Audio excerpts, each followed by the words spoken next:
Again, I am Representative Corey Wilson, and I proudly represent District 56, which is part of Augusta.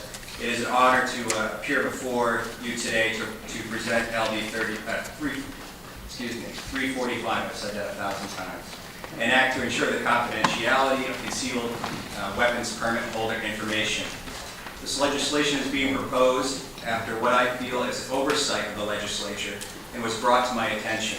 That oversight is that the personally identifying information of individuals who have concealed handguns permits is public information. I was not aware of this until a problem existed in a neighboring state.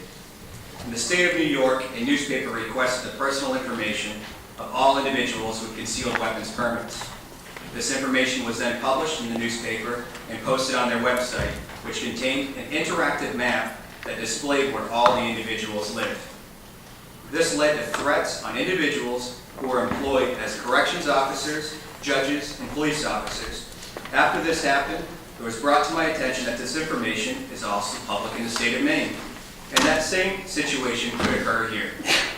As such, I submitted this bill as a preventative measure to protect those Mainers. After the legislation was submitted, I had numerous discussions with individuals and received broad bipartisan support.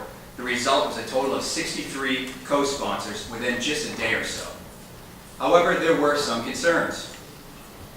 I had one legislator suggest to me that just because this happened in New York, it does not mean that it will happen in Maine.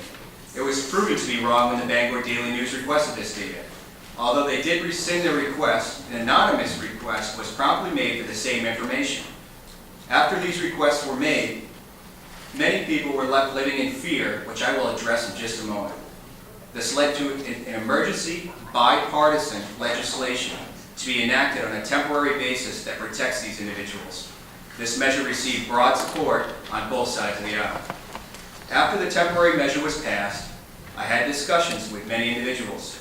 I had women who were victims of domestic violence reach out to me and thank me for proposing the legislation.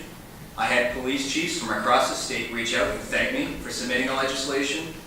Some people have questioned if there's a sincere public safety concern here. While I am not a public safety expert, nor am I a police officer, the fact that all police chiefs in the state of Maine that I'm aware of support this initiative should be a testament to the fact that this is a public safety issue. I have heard from legislators that wish to allow certain groups of individuals to remain confidential, but not allow it for all citizens. The most common groups are victims of domestic violence, rape victims, retired police officers, and judges.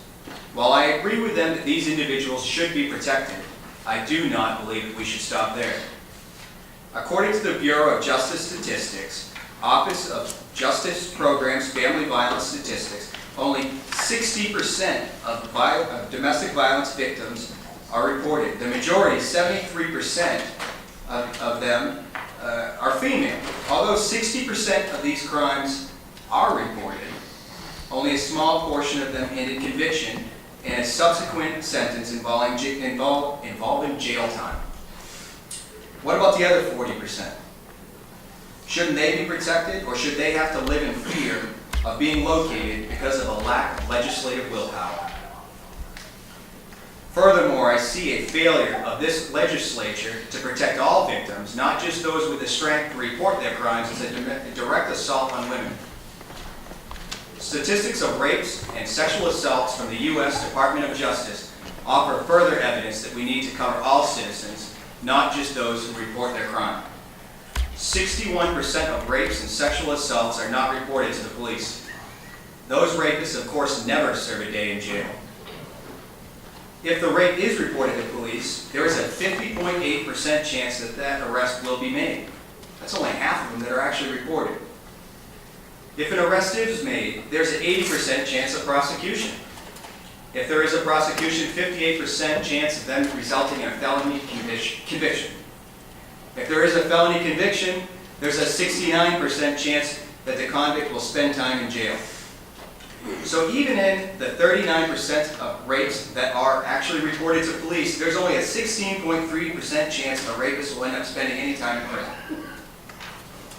Factoring in unreported rapes, about 6% of rapes. That's only 1 in about 16 of rapists will ever spend a day in jail. 15 out of the 16 will walk free. Shouldn't the 61% of rape victims be entitled to the same confidentiality as those who did report their crime? Or should we also have them living in fear? It is my opinion that we should protect them too, but how do we do that? On the honor system? These people have been through enough. There have been suggestions made that we should not be setting a precedent by exempting this information from FOIA. Let me make this clear. We are not setting a precedent. There are 483 other exemptions, so if there was a precedent, it's already been set.